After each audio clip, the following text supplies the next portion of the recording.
If I rule the world, I love 'em, baby. If I Rule the World podcast welcomes Chris Conley. How you doing, Chris? Howdy. I'm doing great. How are you guys doing? Doing all right. Where are you right now? I am in Chico, California. Chico, California.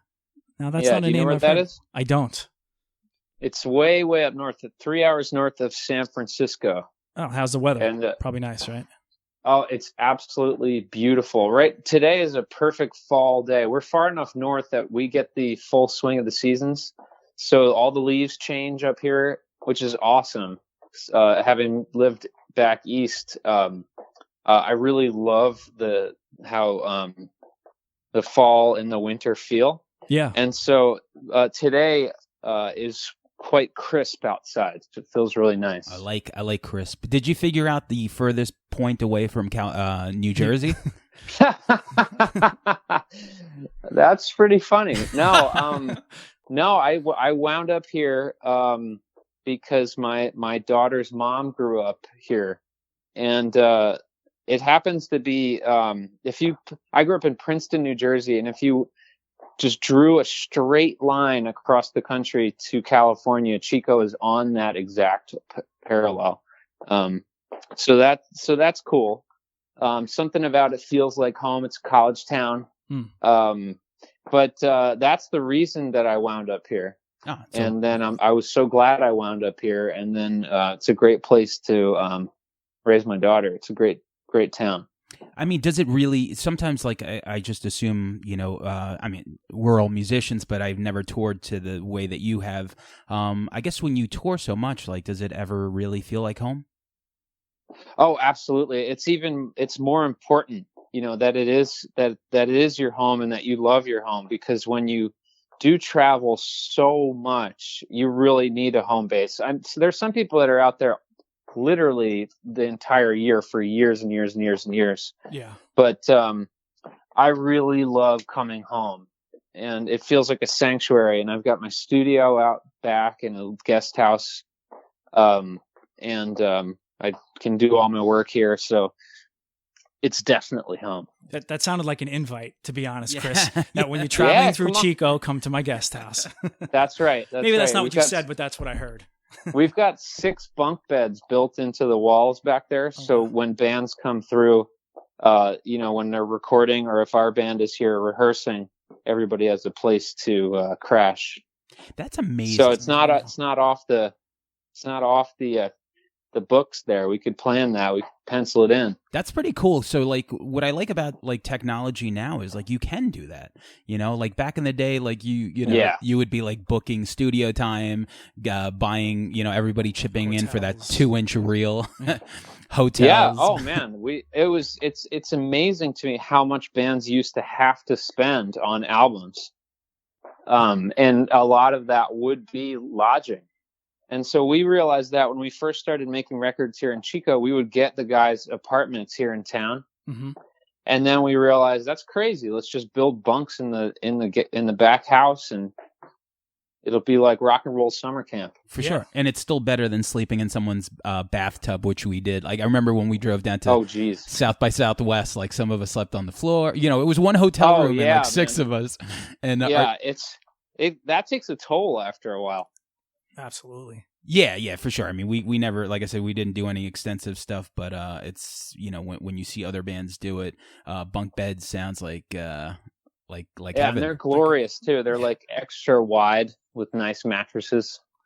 And I like the idea of anything being built by a musician for a musician. Like if you have a club that's owned by a musician, he's going to have the right sound system regardless of the size. So lodging. Totally. In that way, understands touring and what. That's true. That's true. And I lived out there for about 4 years when my daughter's mom and I split up, and so I was coming off the road, sleeping in bunks and moving vehicles, and then I'd climb into the bunk in the studio, and it was awkward every time I came home. It was awkward that the house wasn't moving. It felt so weird to be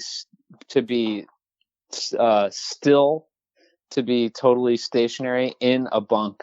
That's a special blend of cabin fever. Yeah, it's amazing what you get used to. Yeah. But let's. I want to congratulate you on a reissue of your album Through Being Cool. It actually came out. Thank you. Yesterday. Yes. And maybe you could lay out what the reissue, what's in the reissue.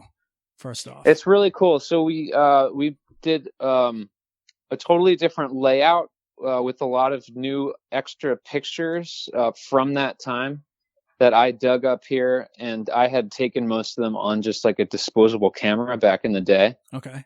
So it's like pictures of us like hanging out at those houses where we were sleeping on couches or on the floors in between shows, or in the van on long drives, of pictures nobody has ever seen before. And so the reworked layout is super, super cool. And I've heard from our fans that they're really psyched on that.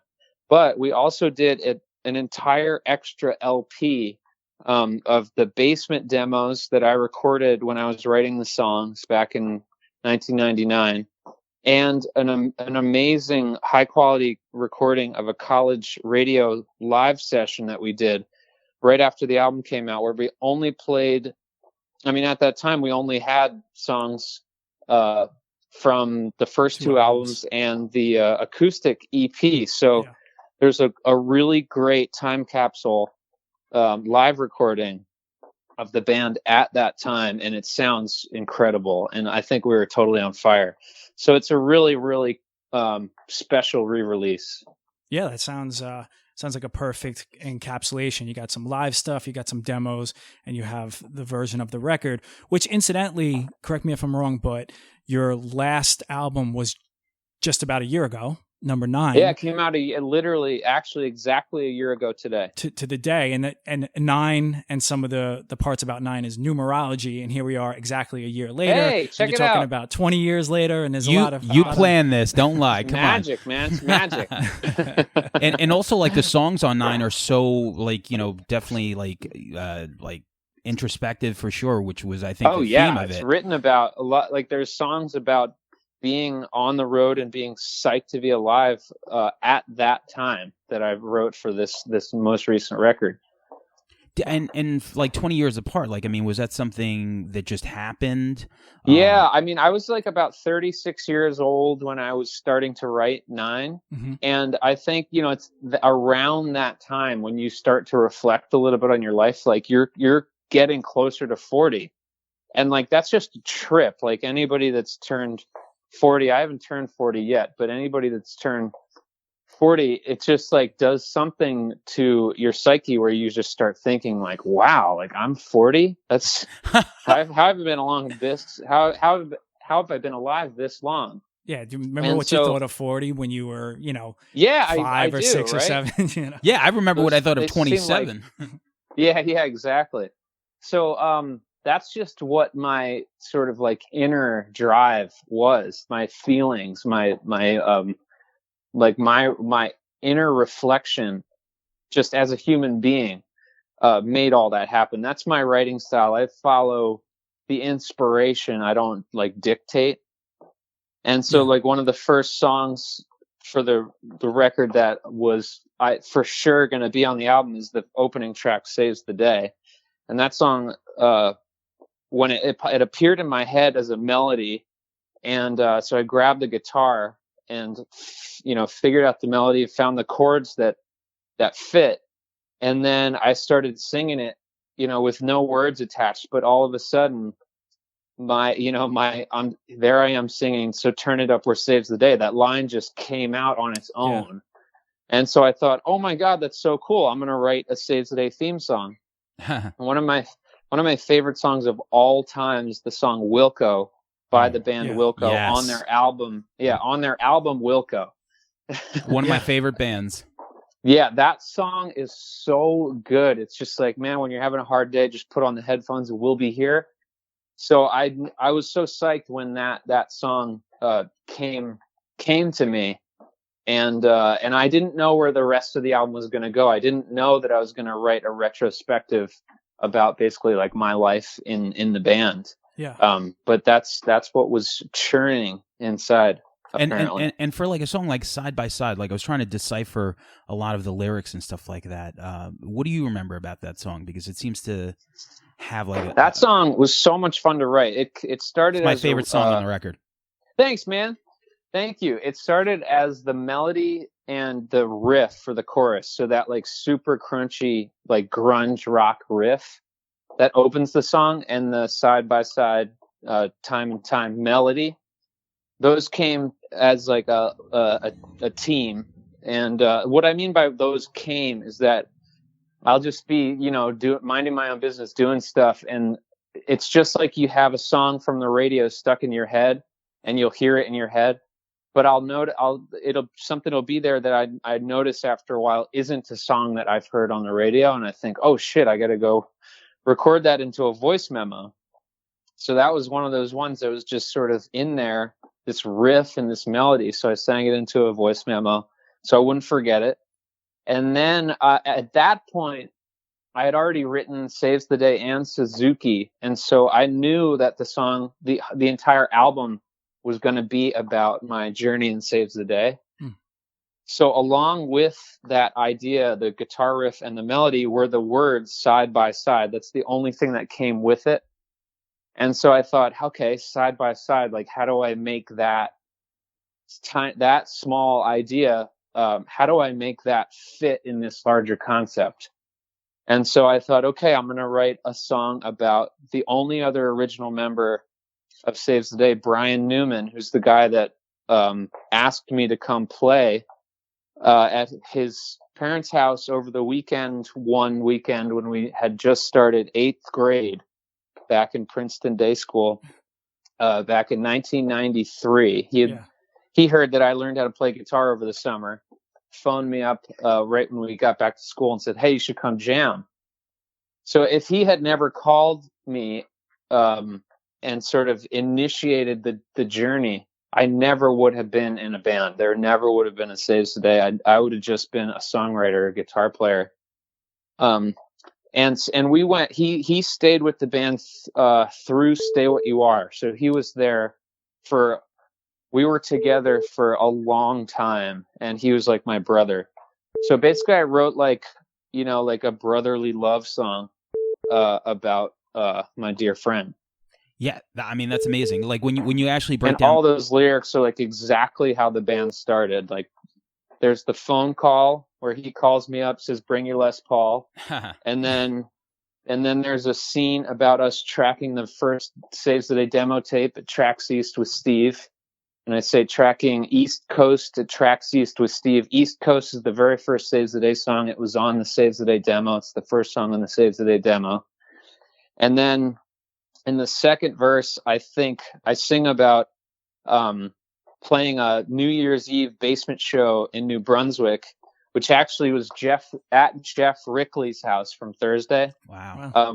That was the very first Thursday show too. So I wanted to crowbar Thursday in there.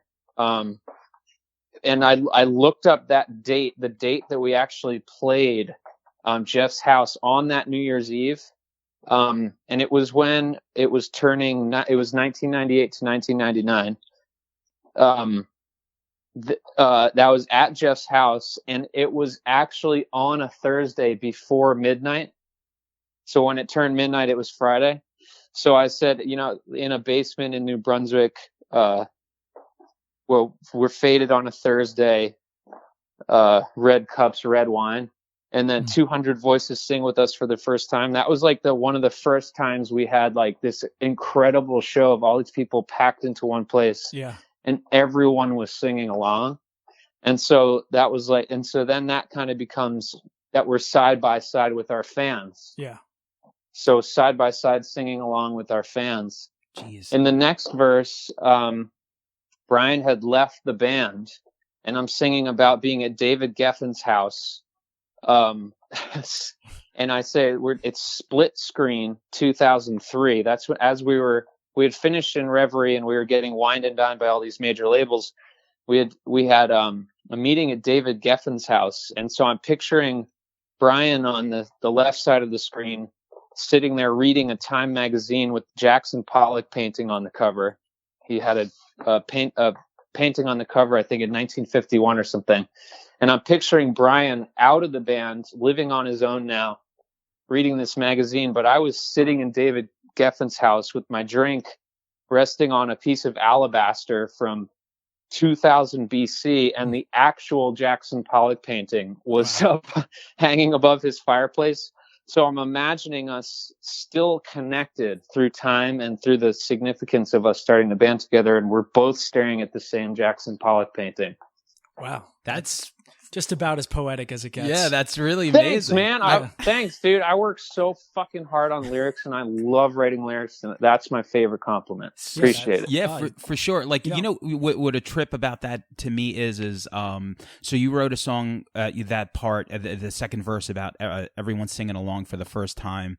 I actually did the same thing. So it's funny. Like, I remember the first time people sang along to like one of my band songs, and I too wrote a song called and because it's such a like monument. I mean, I never told anyone. It is, man. It's so magical. It's so special. That's cool, dude. Yeah, man. I got to check that out. I'm gonna rip that track. Yeah. You know what I wanted to ask you too? You kind of answered it a little bit, but you know, we always like when we get to talk to singers, because I used to sing. Sam plays in like 10 bands, but when we talk to other singers, we like to get to know like how it became. And you mentioned that Brian got you into playing, and I always thought it's kind of strange, like in the music that we grew out of, singing almost seems to be like a default thing, right? Like you could picture. I did it because I was the one writing the songs, and we tried to get another singer from another school, but he wasn't any good, and so I just became the singer by default. Yeah, like Freddie Mercury came out of the womb being like, I want to sing. Prince probably did, but for some reason, you know, Roger Murray or Siv didn't do that. It's like, okay, totally. I had to learn how to do it. You're the singer, yeah. And that was a great experience too. You can really hear that on these basement demos on the re-release of Through Being Cool. Those were tracked maybe 6 months to a year before we made the album, and if you listen to the demos, I am like such a young singer, and I sound so much more like the Saves the Day demo or Can't Slow Down. It's more like melodic yelling. Mm-hmm. But then by the time we track the album, I'm starting to get a lot better, and that's cool for me. I mean, my journey as a singer has been one of the most rewarding things in my entire life. I absolutely love singing, and I love working hard on it. It feels good, and I love being able to do it really well. And that's just because I got, by default, I had to be the singer. And then because I wanted to be good, I put in the 10,000 hours. Right. Yeah. So it's incredibly rewarding. And you could see like the difference from Through Being Cool to Stay What You Are. Like there was like that turning point. Yeah, exactly. Because then at that point we were touring so much and playing on TV and doing radio spots that my voice started to be pretty fragile. It was really hard to maintain having to sing that much. And so then I started to try to learn how to take care of it. Yeah. And so I didn't want to like sing at the top of my lungs, because I was losing my voice a lot. Yeah. So then on In Reverie, the style is so different because I was starting to learn like how to take care of it, how to sing in a different way. And then I went from that record and taking that on tour, I learned how to incorporate both the sort of softer, more gentle singing with the louder singing. And I do, all these warm-ups and everything so that I can stretch my voice and not, break it.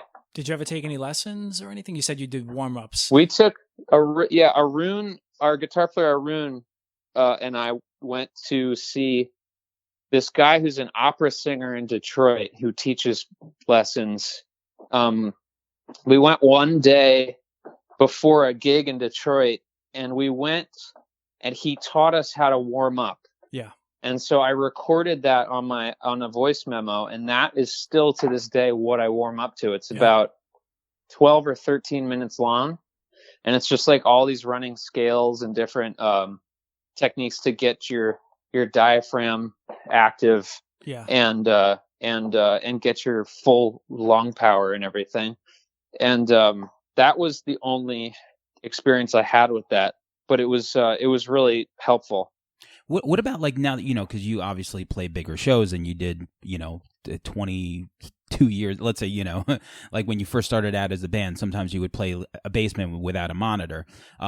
So right, exactly. Now that you're playing like places that have a monitor, I'm sure maybe like in-ear stuff, I would imagine you're not straining as much and you won't lose your voice. Definitely not. But what's cool is that I've learned how to really use my voice properly, so that if I want to really go for it, I can.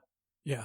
But I'm really glad that I had those punk days without the monitors. That's exactly right. I would just put in earplugs and listen to my inner voice, not my conscience, but my voice inside. This is funny. It all sounds so funny. My voice inside my head. If you plug your ears, you can really hear yourself in your skull. And basically that's all I did. And I would just and that's a lot of the reason why the singing was the way it was back in the early days, more like I said, melodic yelling, because I was trying to be as loud as I could to hear myself over the band.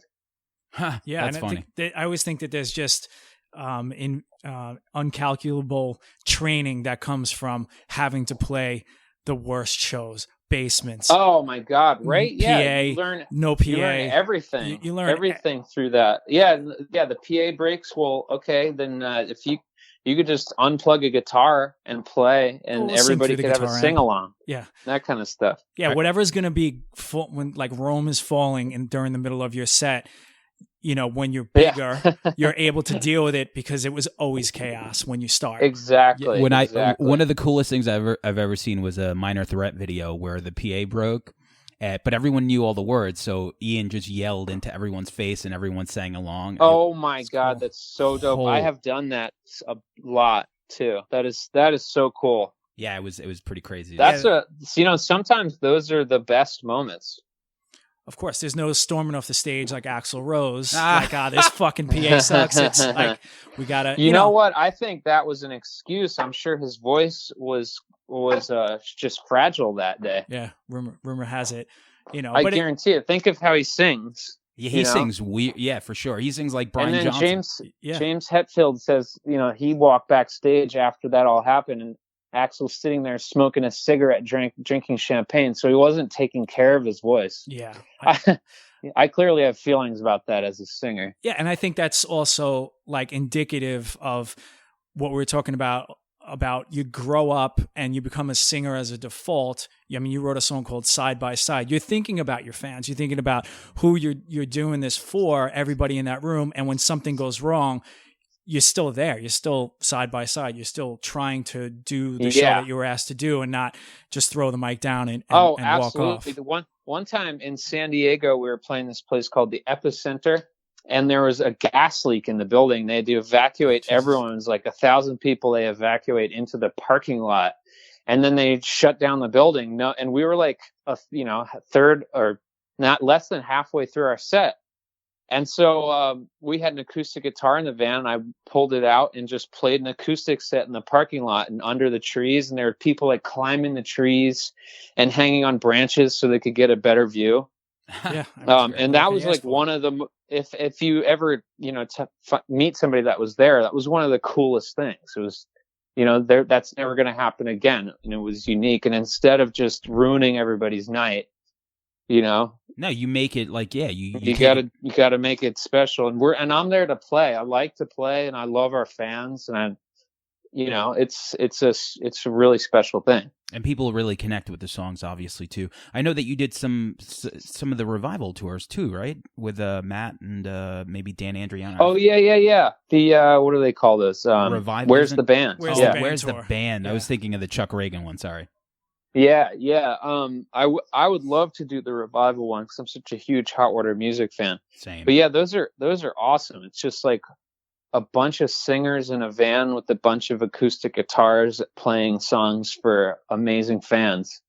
Those are just really, really special times. Yeah, and just you can always jump, and you're like, I'm sure you guys all traveled in one van, one guitar. There's not really much to lug around, and exactly that's the beauty of being the songwriter. I could see that, like an upside. Hey, it's just us, and then there's probably a downside. Like in some way, you could behind a wall of music, a loud music, if anything's going wrong. So, what's your take on the differences between solo touring and touring with the band? I like both. I mean, I prefer to play with the band because I love the power of loud music. Yeah, it just feels fucking awesome. But I love to play acoustic, and I love the way the songs change that way. If you hear them that way, they're almost like folk songs. Yeah, but sure. with urgency, and you really connect with the words, and it's a shared experience with the people that are there. It's almost like you're all like sort of quietly thinking about what the song is about, and I think that's really cool. So I like both. Yeah, those songs stand alone, but also it just speaks to the songs. Like if you write really good songs, you could play them, and also it's once you do a tour like that, it's fun to go back and just hear those drums and the power chords. That's a really, really good point. Yeah, you sort of hear the song within the song when you're doing acoustic, like the essence of the song, and then when you go back to it electric, it has like a renewed inner strength. And just going back to Through Being Cool, like, so 20 years ago, like when you look back now, because you kind of grew up with the band, like you were so young. 100% did. That's why 9 is about, basically it's about my entire life, but my entire life was lived in the band or playing music before that in orchestra, cello and stuff. I've always been obsessed with music. Wow, the cello, huh?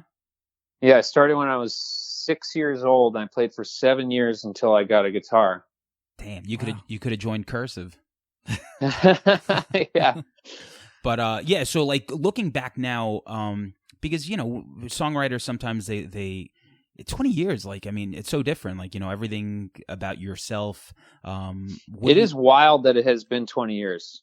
But what do those songs mean to you now, I guess? They mean more to me now. I mean, the fact that they, allowed me to have this incredible life. I just love those songs. I feel grateful for them. What's wild is to revisit them and feel the words still resonate. And sometimes they mean even more to me now than they did back then. And back then they meant everything to me. So that's one of the strangest and most rewarding parts of this, is that 20 years later, I could be singing a song that is becoming more and more deep. And the connection I have to the lyrics is more intimate. Yeah. And it's almost as if, I was writing it for myself now. Oh, interesting. Yeah, it's wild. That is wild. It's spooky, but in the best way. And what I want to say, like, what's really interesting about your band, what I think is the first 4 records are really all different.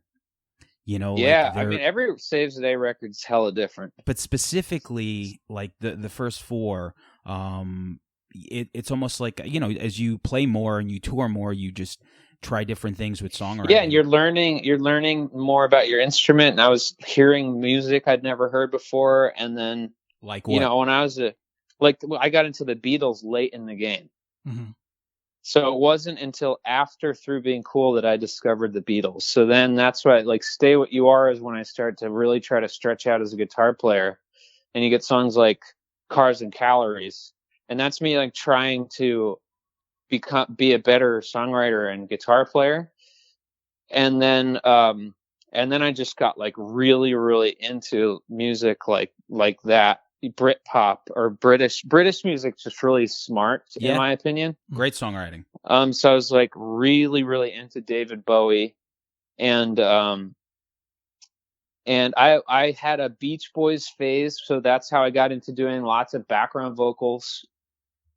And in Reverie, I think, has a lot of that, which I like. Yes, exactly. And I got into the Pixies. I was never into Pixies. My favorite. And so top 3 for me.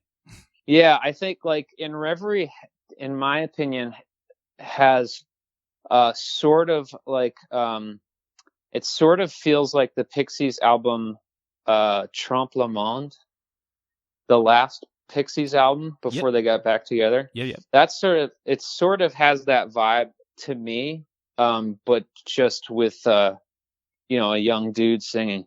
And I think that record's better than Bossa Nova, and people think I'm crazy, but I think it is. Oh, hell yeah, dude! Right? Like when you listen Bossa Nova, I like Bossa Nova, but it's my least favorite of those. Of the first 5. Yeah, but I love them all, so it's hard to. Yeah. It's like one's a 10, one's a 9 for sure.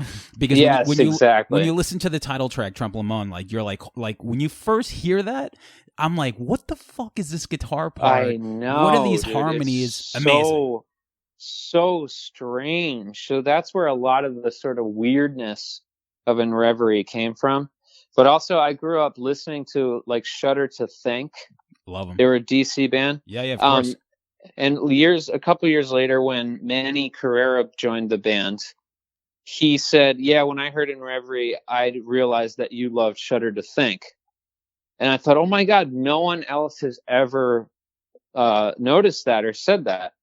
That's Manny. So that's we know Manny well. He's from our corner of the world. We're from Long Oh Island. hell yeah, dude, legend. Yeah, that's funny. Like it's great when you are influenced, because there's nothing wrong with being influenced, by Well, bands. you can't help it. You can't help. Yeah.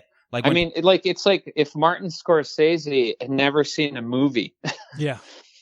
Every shot that he does is influenced by a shot that he has seen in something else. That's just how life is. That's art. Absolutely. You're inspired by something and you make your own version. Yeah, you listen. The Beatles loved like the electric blues and Motown, and the Rolling Stones loved Delta blues, and look what they did with it. Yeah, absolutely. The Beatles they're just trying to do Motown basically. Yeah, it's whatever your filter is. Whatever your filter on the things you heard. Yeah, for sure. Like when people say, like, when we play and, like if someone tells me my band sounds like Sam I Am, like, I'm like, oh, fuck yeah, dude. I love Sam I Am. I'm like, but no, most people, they're like your favorite band's favorite band. Like most people don't know them. So, but yeah. Exactly. I'm like, no offense, but I'm like, no offense. What are you, out of your mind? I'm like, trying my whole life. Yeah. Trying my whole life to rip off a strike. I love them. Yeah, so good. Yeah, let's talk about your tour. In addition to the reissue, you guys decided to do 4 shows, one in Jersey, one in Brooklyn, New York, Anaheim, and Los Angeles. So how come just 4 shows?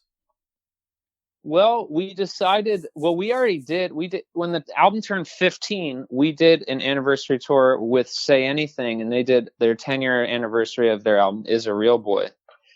And we did that all over the country, and that was really, really fun. Mm-hmm. But for this one, we didn't want to do that again. We just wanted to throw these 4 super special shows and just have it be sort of like a blowout bash. Just have because there's only 4, it's going to be more fun and more eventful. Yeah.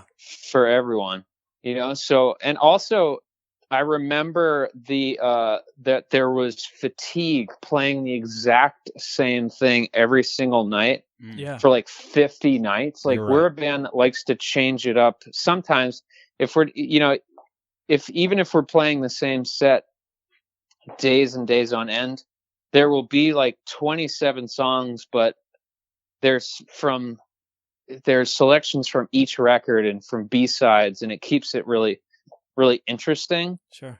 So that was the only time we ever had to play like the same exact 12 songs from the same record night after night. And it, toward the end of the tour, it was not as fun as it was at the beginning. So that also went into it as well. So to just keep it just extremely fun and sort of like in the moment more. And for a band with an ever-growing catalog, because you guys just put out records always, I guess as time goes on, it's just harder and harder to pick a set list, and newer fans come in with like the later records. Like you see like someone like Maiden or certain bands that just have like such a catalog. And as a musician, we want to play all the new stuff because we're like, oh my God, you got to hear this new song. Well, I like it all. Okay. I really do. I love writing set lists now that we've got like 1,000 songs. It's one of my favorite things to do. The hard part about it is that there's so many songs I want to play that you can't play them all. Yeah. So I started feeling like the way to really do it is to do like 2 nights in each city so that you could do 60 different songs. Wow. Yeah. That would be my dream. Yeah, I mean, you can't argue with that. That's perfect. Because one of the coolest things for me is like when I'm arranging a set list, I like to think of the lyrical handoff. So when we play one song, it leads into the next song and almost tells a little story. But I also I love the fact that the old lyrics and the new lyrics can work together, and the songs too work. Like the music of a song from Cancel It Down or Through Being Cool works so well right next to a song from In Reverie or a new song or something. And I think that is just really cool. And to me, like, we've always been Saves the Day. People make a big deal about the fact that we change our sound, but it's always been Saves the Day music. And when you can play a song from Can't Slow Down next to a song from Nine, and they feel the same live, like they don't feel like they're different. If you listen to the records, you can hear that it's different because that's, stretched across time. I'm a very young kid. Oh, for sure. That was not a very proficient recording artist back then. And now I really know what I'm doing in the studio, so that everything sounds a lot better now. But when we play it live, we play those old songs as well as we play the new songs. And I just get a kick out of that, how seamlessly the songs go together, scattered across time. Yeah, and I think after time, like, people do catch up to that, because like the Get Up Kids had the same thing, from Something to Write Home About to On a Wire, and the anniversary. Right. The anniversary, like, your peers, basically. Yeah. I mean, that's true. When Get Up Kids play songs from On a Wire now, people fucking love them. Love them. Not back then. That was tough. I have so many friends and bands that went through that, and that's not a fun experience. But if you're lucky enough to still be here 15, 20 years later, it's really rewarding to finally have people, just appreciate what you do just because you're doing what you do. It doesn't matter that 15 years ago there was contention. Yeah, people catch up, like, eventually, for sure. And now with streaming services. If it's good, it's good. Yeah, if it's good, it's good. Streaming services do help for stuff like that, where it's like, okay, oh hell yeah, I didn't really, like, just recently, to be honest with you, I got into In Reverie. I was just like, wow. Nice. I'm like, this album is really good.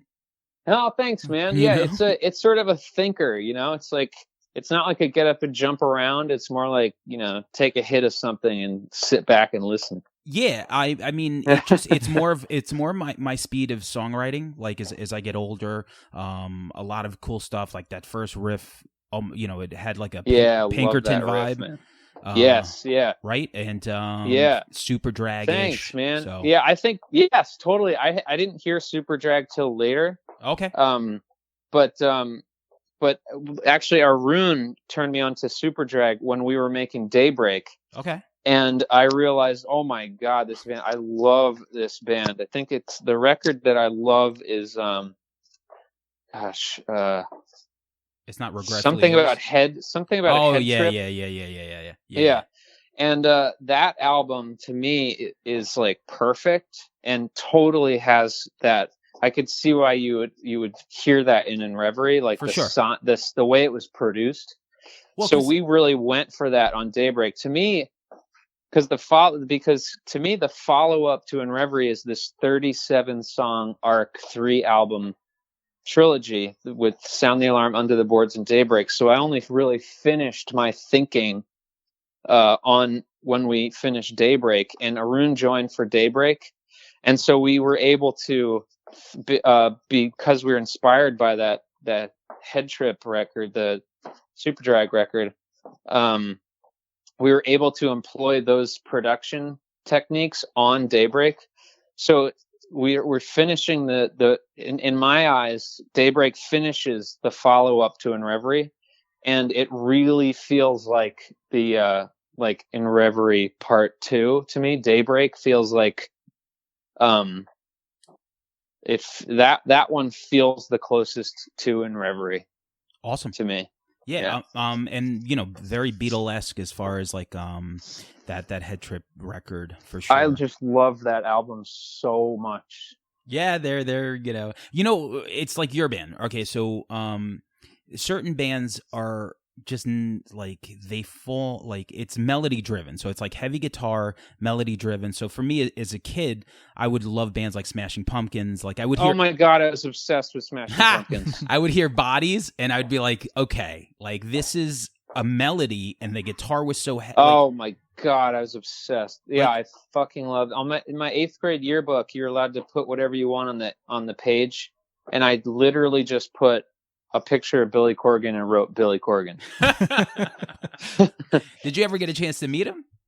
Yes, I did. I met him at the Rock and Roll Hall of Fame when the Alternative Press was doing their awards show there.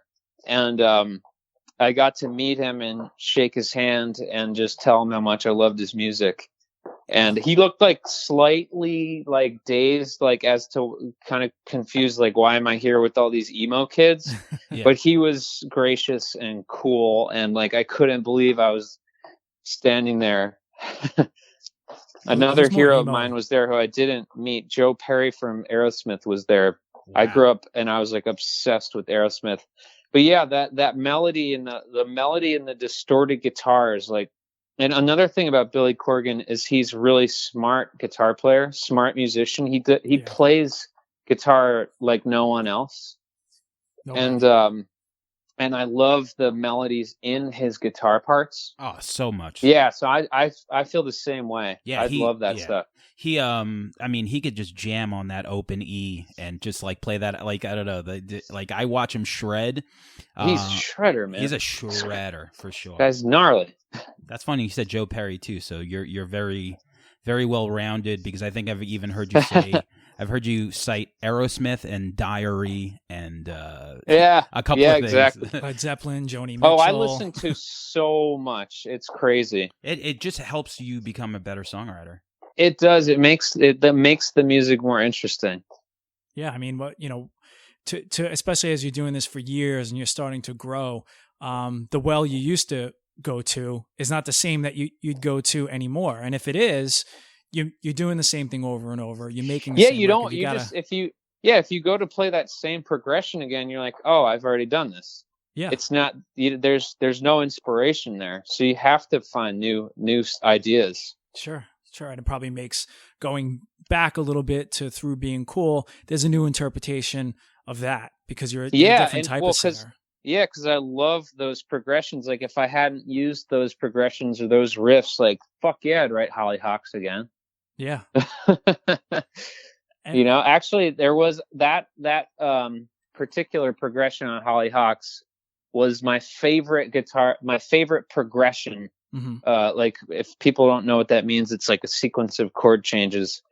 The opening riff and the opening verse was my first favorite chord progression ever. I loved it, and I used to use it kind of a lot back in the day, and then I hadn't used it since Hollyhocks until on the new album I was writing a song called 1997. And that song is literally about those days. And so I intentionally used that same chord progression in a different key for the chorus. I thought to myself, oh man, I'm going back to the well. Wow, I'm using that one. And it was a tip of the hat to my former self and what inspired me back then. It's amazing to hear these stories, because you, like, where some people just, write songs, like, you are really meticulous with. It's like an oh author. My God, I'm a maniac. Yeah. you sound like an author or like a screenwriter. I'm an actual crazy person. Well, thank you. That's a tremendous compliment to me. I really put everything into this stuff, and I go deep. I go down there, and it's really fucking fun. So I can't tell you how much that means to me to hear that. I think there's like a temptation when you grow up in punk and hardcore to be like, hey, we just jump on stage, we just throw this together. So you hear a lot of that. We do a lot of interviews, and you hear that's what it is. And when you have someone taking the time to, even the way you try and make the songs come together in a set list is unique. And thanks, you're man. thinking about Thank you. a lot of things. So yeah, it's. I wrote a set list yesterday. I'm making an appearance at Amoeba Records in Hollywood next week. I'm doing an acoustic show, and I wrote the set list for that yesterday. And God, I had the time of my life writing that set list.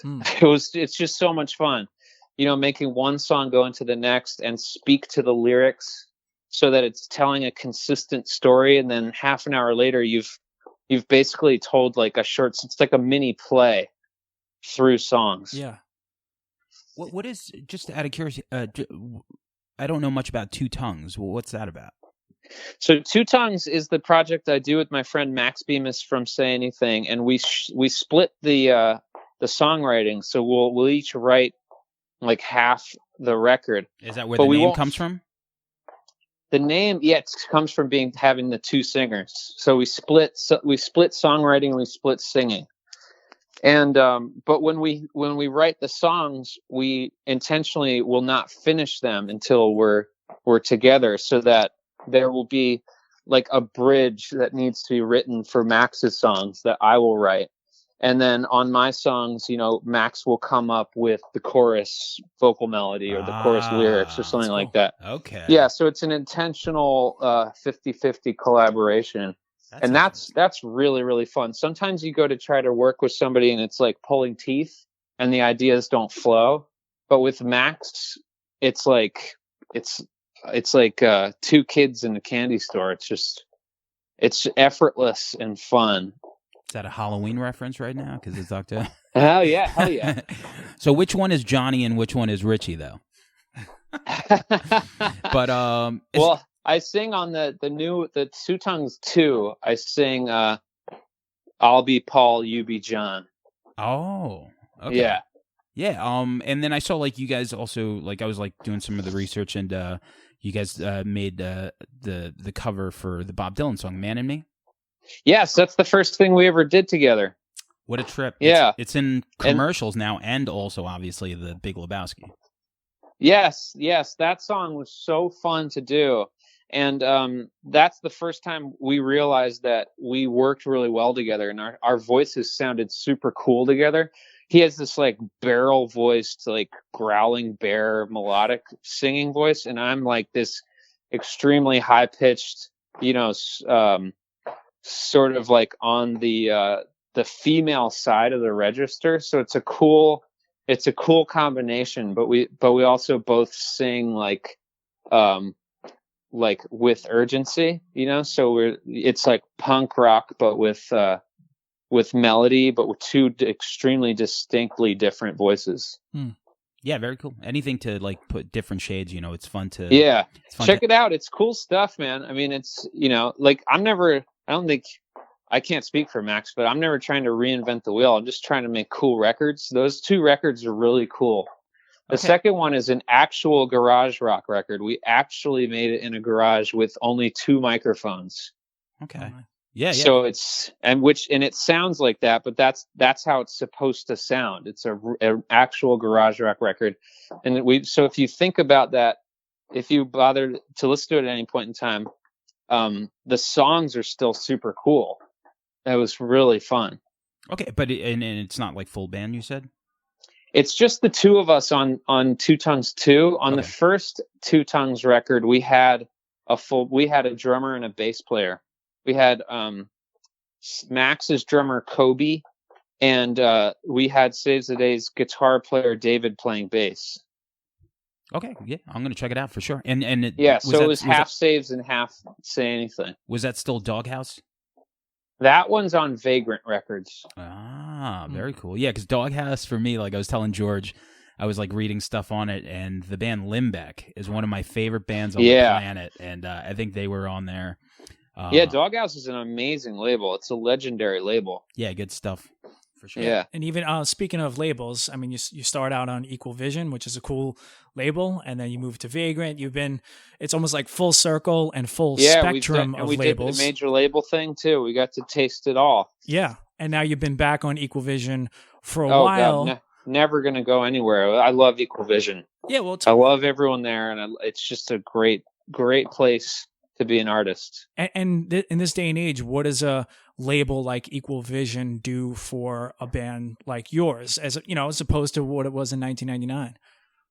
Oh, well, it's even more now. I mean, they do so much. It's hard for me to explain like what a label does, because honestly, they fill in the gaps for all the stuff that we don't do. Like, they make sure that the music gets where it needs to go, and that it gets manufactured, and that we can have the funds we need to go and record. And they're just generally supportive, but they also could generate ideas of how to market things or bands that could be cool to tour with. But it's really like this support system with the means to get your music to the masses.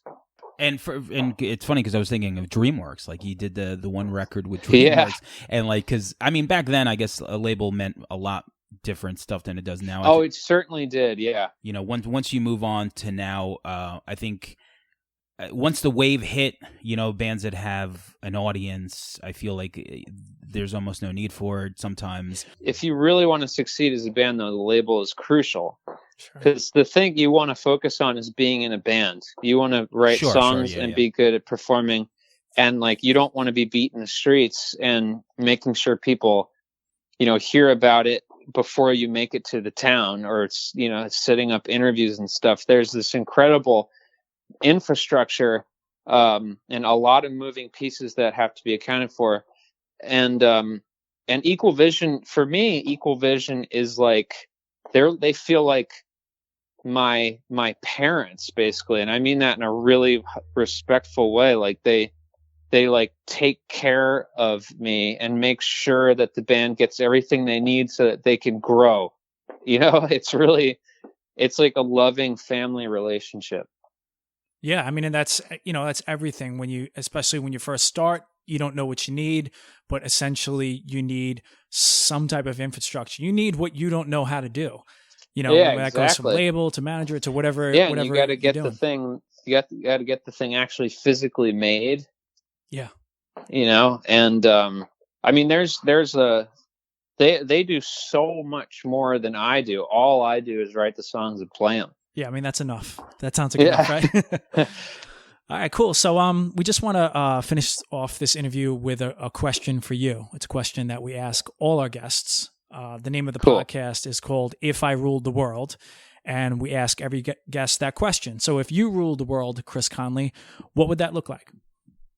If I ruled the world, everyone would be in love with each other, and we would all appreciate our differences, and we would all be alive in the cosmos, breathing in the air with our minds blown that the stars are shining above us, and there are glittering constellations and the moonlight and the sun in the morning, and you'd wake up and be thankful that you're alive. I think I got to move to Chico, California. Yeah, that's it. I don't know what's going on. I don't know what's going on over there. I need one of those bunk beds. Yeah, bring it. All right. Revolution of love. Cool. Chris, thank you so much for doing this. Yes, thank you, George and Sam. I really appreciate it. If I ruled the world, I love them, baby.